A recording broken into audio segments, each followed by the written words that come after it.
Welcome to the Mortgage Podcast, where we give tactics, strategies, and inspiration to get you to 10 plus loans per month. We talk a lot about how to make a ton of money in mortgage while also being happy and thriving in your personal life. If you want to be a mortgage millionaire, you're in the right place. Hello, everyone. Welcome back to the Mortgage Podcast with Todd Scrima, where we try and get everyone to 10 plus loans a month. And that is a passion of mine, always has been. Let me just start with this real quick. This is just a future casting. If someone closes 10 loans a month, they're making about at least 40 grand a month, and they can save at least 7 grand a month, which means they will have $16 million when they retire in 30 years, if it grows at 10%. That's the reason for that. So I say these things so that people start thinking more strategically. Listening to a psychologist recently, and he said that people can't do this because their brains actually shut off when they think long term. And he explained it very scientifically, but your brain literally shuts off, that part of your brain. When I say those things repetitiously, it's so that we can start to enlighten that part of our brain and think really long term so that we can build a beautiful life. This short podcast is called about the things that you don't know about sales. And I said 3 major things. It's actually 3 major ways that sales has changed. So let me give you a construct for you to think about, and then I'm going to point out the 3 things. If you go back to like the 80s or so, that was more like high pressure sales. Like, well, do you want to buy? Let's take a test drive. Do you want to buy? That was more how it was done. That was like how it was done most commonly. Then you get into like the 90s through the 2000s, 2010s, even right up until I think a few years ago. And that's when like high trust selling, by referral only, let's take a consultative approach. So we start asking more questions like, what is your plans in the future? What is really keeping you up at night? And we start getting better at that, right? Which is very hard for salespeople because we're selfish people by nature. And for us to ask someone what they really want instead of just buy now, that's a big shift. And most people still aren't very good at it. But now the 3rd level, where I think we're at today, and that is more, yes, it's sometimes pressure, it is consultative, and it's strategy. Just think about it like that. Like sales has morphed and changed and evolved. No different than cars. I mean, go back to the 1970s and look at a Honda from the 70s and now look at a Honda of today. The cars look totally different. Look at the trucks. They look totally different. And sales, and it's all part of evolution. Things change, things more. What I want to bring awareness to is that these things have not only changed, but if you don't act that way, you're going to disconnect from your client. And I see this every day of my life. So, number 1, this is a major change. And one of the reasons that it's forcing us into be more strategists. Your customers know much more about you, and they know much more about your product or service. Let me say that again. Your customer knows much more about you and knows much more about your product or service, which means they're sharper. You can't just pressure them because they know more. You can be consultative, but if you don't offer solutions that really help their situation, they're not going to trust you. They're not going to buy from you. The latest stat is, and this kind of blows my mind, but 62% of consumers either check you out at the time they meet with you or just before or just after. Now, I know this to be the case because I've noticed for me, and I do a lot of interviews, for example, and almost every single meeting, people will say, hey, I watched your podcast. I spent 30 minutes on your social. You know, they'll bring up my kids' names. Like you can tell that they've already checked me out. And I believe when I say that, you probably notice the same. So let's say that you're a realtor and you go on a listing presentation. They're checking you out online. They may be checking your reviews. They may be checking out your podcast if you have one. They're checking out your Facebook.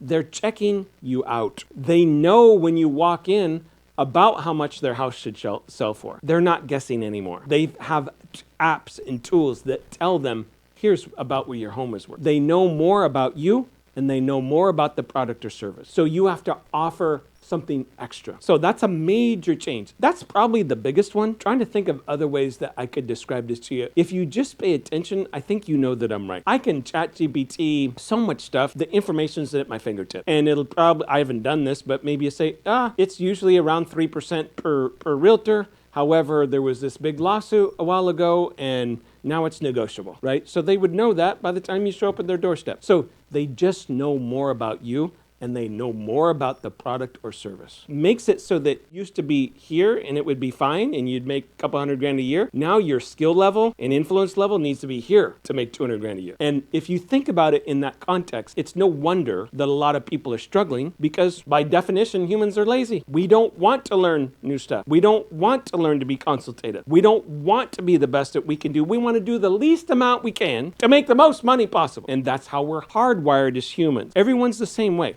I'm not making fun of you. I'm saying I'm the same way. If I could just lay in bed, play golf, maybe play in a guitar band, and I could close one loan a year and make $50 million, I would do it. That's human nature. Number one is the consumer knows more about you and they know more about your product and service. The second thing is we have to be more consultative, and that's really a process of asking open-ended questions and asking a bunch of whys behind those questions to really find out what that client truly wants. Some clients know this coming in, but most do not. Humans are emotional creatures. We think all kinds of things and feel all kinds of things because of how our emotions tell us to do. But they're rarely right, which is very confusing as a human being. So the consultative approach, the question asking, I got the biggest kick out of myself. So I'm coming out with a book called Dare to Sell. It'll be out in a little bit. I'm very excited about it. I get with a professional, like they help you publish the book. They have interviews set up. They have you on TV shows, like,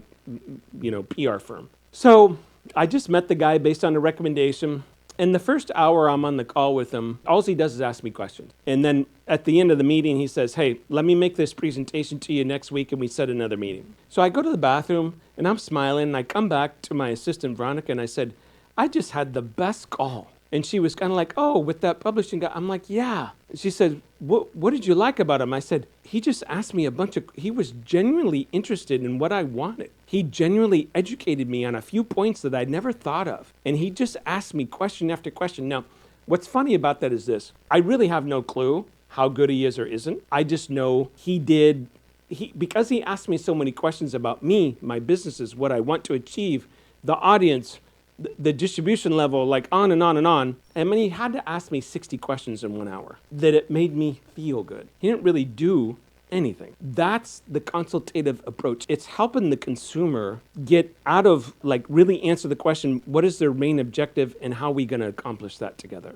And that's that consultative approach. So if you don't have that, and a lot of people still don't have it, even though it's been popular for like 20 plus years, you're going to have to get that. Now, the last one is kind of where the rubber meets the road in a big way. And that is, if you don't offer a solution, or if you don't have value that you can illustrate, that you can prove, that you can talk about, then they're going to see you as BS artists.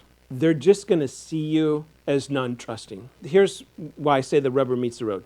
Whatever your product or service is, if it doesn't produce a result that the client wants, you can be as consultative as you want. You can have the best podcasts and social media in the world. But if you don't know what you're doing, or it doesn't solve a problem, or it doesn't save the money, or it doesn't create the revenue, or whatever it is that your product or service is going to do, it's not going to work. And one of the reasons it won't work is because, going back to the first thing I said, whoever the client is that you talked into it is going to give you a bad review. And if you think about it, how many restaurants are going out of business because they just get bad reviews? I don't know the math. It's a lot. So the pressure to offer really good service and really good food at a restaurant is at an all-time high. Why? Because all I got to do is give you a bad review, and the person coming in from out of town that wants to go to a steakhouse and sees that your average reviews is 2.5 out of 5, and the one down the street is 4.9 out of 5, every time I'm going to the other restaurant. And the same thing is happening with your product or service. The same thing. Let me give you some example. Think about Amazon. Saves you time.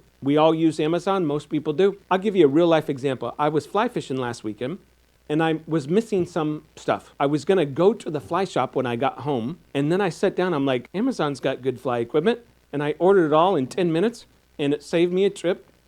Probably an hour and a half, because fly shops, there's only 3 or 4 in Sacramento. I have to drive there, pick out the stuff, right? All the stuff. So it saves me time. Electric cars save you gas. Ozempic makes you not hungry, so you lose weight. You're never hungry. I've got a buddy on Ozempic. I'm having lunch with him, and he's like, I am never hungry. I am eating right now because I know that my body needs nourishment, but I could not eat and not be hungry at all. Right or wrong, people say there's health risks, whatever. People are going to do that because it's fast and easy. AI saves us time with research. It can save us money, right? So we're all into AI. So these are examples. I got a buddy who's having some struggles in his business. He owns a construction company. I look at his reviews. He asked me for some help. He's got 2 out of 5 stars, average. I called 3 of his customers. 2 of them raved about him. One of them was still pissed off a year later because sometimes he does a good job and sometimes he doesn't. And I told him that. I said, this is what the research shows and what your customers say. So I don't have time to go in and fix your business. You're going to have to learn to do a really good job or you're not going to have a job. And so those are 3 things that I want you to know have changed over the last 10 years significantly in sales. One is your client knows about you and your product or service, much more so than they ever did. Number 2, if you're not consultative and question asking and have a process for doing that, you're probably not going to be successful at selling your product or service. And number 3, your product or service really needs to work. Whatever you're promising, whatever you're doing, it has to work. And if it doesn't work, everyone's going to know about it. Is this depressing? Well, depends on your stance. I mean, if your product or service isn't really good, yeah, you should be scared. You're not going to make it. It's not going to work. Or at best, you'll just get by. So business is getting more intense. It is what it is. It's like nature. The strong will survive. I don't know if anybody's safe, to be honest with you. I just read last night that a big Weight Watching company was filed for bankruptcy. When I read the article, what the article said is that their revenue went from 1.8 billion 5 years ago to 700 million. So that's less than half. What it said was they missed the Ozempic. They said, you know what? All these people, instead of buying meals from them and stepping on the scale and doing the hard work, they're taking shots and they're not hungry, and it stole their market. Now, they did open a telehealth place, division, that does offer Ozempic-type drugs, but they may have been too late. So now they're trying to save the company, file for protection bankruptcy, and see if they can fix it. But I actually think that it's a really good company, or at least it was for years and years. As far as I can tell, I've never used them. Those are the kind of things we got to look out for. And I don't mean to spread fear, but I think a healthy dose of fear is healthy. I wake up every day and I'm thinking, what can I do better? What can the company do better? What strategy do we need to employ? Like just constantly on items like that and doing test markets and all kinds of stuff. Why? Because if I'm not in it that hard to win it, I'm not going to win. Effort used to be enough. It's not quite anymore, right? It's a big part of it, but it's not quite enough. So I hope that helps. I hope that makes sense. But it's 3 distinct things that I see different in sales over the last 10 years, and they've changed a lot. And you got to take these things and maybe take some time on a piece of paper and be like, how am I measuring up on these things? What are my ratings out there, right? Because I can guarantee you people are looking at them. Does my thing really work? Does it produce the result that the customer wants? Going back to Jolt, which is the advertising and marketing company, there's not a week goes by that I'm not calling clients saying, hey, what am I doing right? What do you need more of? What's not working? And I find stuff out all the time, little tweaks. And I always think, would they have called me and told me that? I had a meeting this morning with a guy I know really well, and he had a big problem with what we're doing for him. I had no clue. I was all, bud, would you have called me if I wouldn't have called you? He's all, probably not. That used to surprise me. Now I just think it's my job to follow up on my service and see if it's working. It's not their job to call me. They're paying me for a product or service. It's my job to search them out and say, hey, how am I really doing here? It's like when the chef comes up to you at a restaurant and says, hey, thanks for coming in tonight. Honestly, how is the food? Hopefully you say yes. I'm sure some people say, this is not that good. And he'll learn from that. Maybe he changes the recipe. Maybe he takes it off the list. I know that all sounds very intense, guys. My point is, this type of business education, these things that we talk about on this podcast, they're real things that are going to mean real differences to your business if we take action. Don't use this as inspiration. There's plenty of people that can inspire you a lot more than me. Where I can help you is helping you with the business itself. What is it that we need to tweak? What are some ideas that we can bring up? Hey, do this, try this. And let's really get into the nitty-gritty, because the fixing and the making things better is really hard work, okay? If you enjoyed this or you think someone that you know can benefit, that maybe is in the sales world, send them this podcast. I would deeply appreciate it. It's how this stuff spreads the best. Have a beautiful day.